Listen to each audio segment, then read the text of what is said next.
Hi, I'm Rich Slayton, and this is your Clash Royale Esports news update for the first week of March. On our last edition, we teased the possibility of Clash Royale League East. Well, guess what? We were right. Officially announced that CRL East will be the combination of CRL China and CRL Asia. The teams confirmed so far from Japan, Fav Gaming and Ponos, who both have been to CRL World Finals, along with the Chinese squads Nova and W.EDGM, who are both also world finalists. TTG, a new Chinese squad, will also be in CRL East.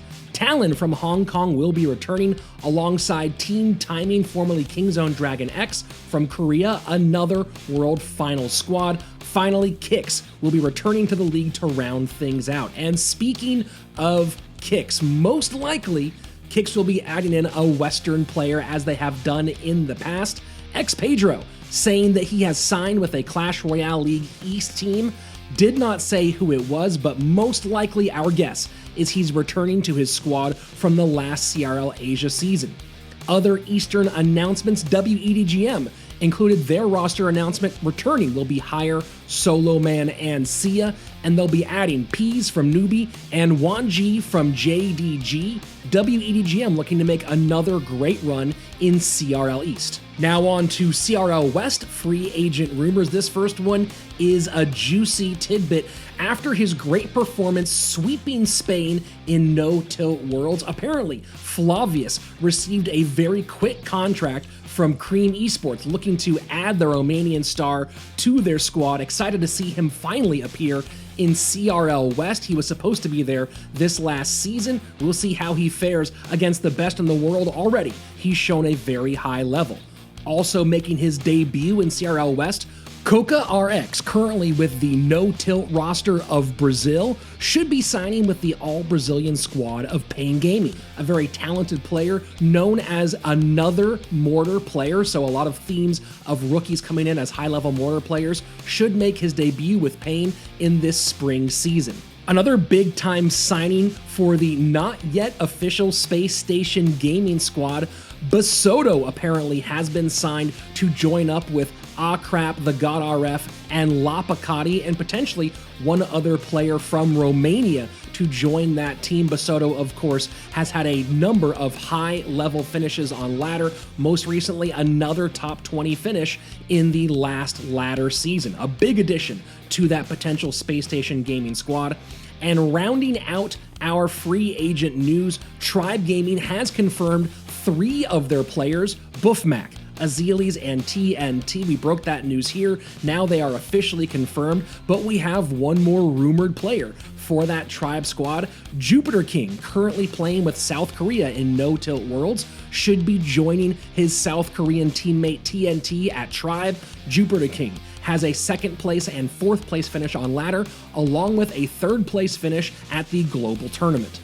There have been a lot of rumors about a number of the teams in CRL West, but one team that's been conspicuously silent is Misfits.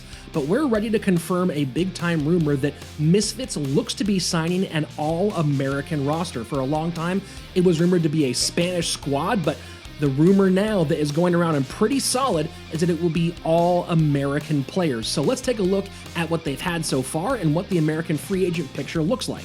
Misfits already had 3 American players signed to their roster in Wings, Trainer Chris, and Juicy J. Wings and Trainer Chris, neither of those have made any free agent announcements, so possibly one or both of them will be returning to this Misfits squad.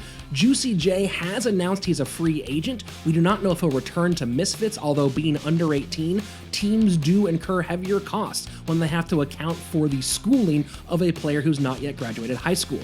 So let's take a look at the free agent picture for American players as it stands at the moment. Probably the most sought after, or one of the most sought after free agents would be Vulcan. No word yet on if he has a team, but he did express that he wants to be on a team that can contend for a championship or not return this season. You also have the former CCGS North American champion Oxlet available for this season as well. A big-time possible signing would be Air Surfer, who, if this league does move to an online format, would be a huge boost. Already a talented player either way, but if the West does follow suit the way the East has gone, Air Surfer suddenly gets a nice buff and would be a great signing for any team. Razor, a 2v2 specialist with head-to-head skills as well, was rumored to be going towards Space Station Gaming. That does not appear to be the case right now, so Razor could be a big-time pickup for Misfits. Bag, who's had a great 2019 and 2020, just announced a semi-pro contract with Urban Esports, so I don't know if that makes it less likely he's signing with a team for CRL. He is still a potential player. You also have Trainer Dippets, who is a not only great player, but an even better analyst, so maybe signed on as an analyst, a coach, or potentially a coach/player who could get mixed in the 2v2. Finally, you have Hazard, who did mention recently on Twitter that he's dealing with some medical issues, so don't know if that prevents him from playing in CRL or not, but we all wish him a speedy recovery. On to your most recent Clash Royale esports results from current competition. Let's start things off with the Orange Crown League, where week 7 of competition was just completed. In the first match of the day, Outplayed took out Weigers 2-1. After that, Clash with a Q took down S2V Esports, also 2-1. Ramboot fell in the third match of the day to Zero Zone, a 1-2 loss. Cream Esports, a clean sweep 2-0 over UCAM Esports. And finally, the Titans took out Arctic Gaming with another clean sweep. So what does that mean for the Orange Crown League standings at the moment? Well, at the top, the Titans still hold on to their lead at 6-1, followed by Clash with a Q at 5-2. Then a whole lot of tightness in the middle. Cream, Zero Zone, and Outplayed all at 4-3. Ramboot and S2V down at 3-4. And at the bottom of the bracket, UCAM, Arctic Gaming, and Weigers all at 2-5. So as the season goes on, looks like we're starting to see a clearer picture of who has a real shot at playoffs.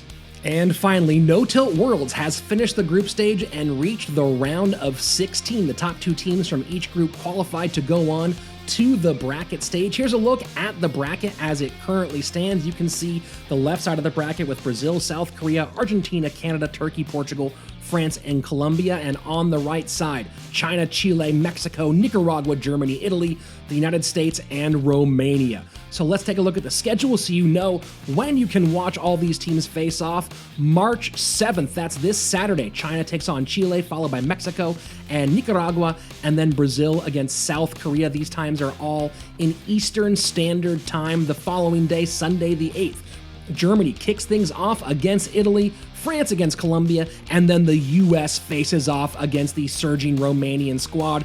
Finally, on Monday the 9th, Turkey and Portugal, then Argentina and Canada. Looks to be a fantastic bracket round. Very, very excited, and I will be there for some of those matches. That's it for this week's news. For more just like this, don't forget to hit subscribe and ring that bell so you get notifications and you never miss any esports news for Clash Royale or my very fun Inside the Play episodes.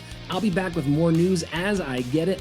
I'm Rich Slayton. This has been your Clash Royale esports news update for the first week of March.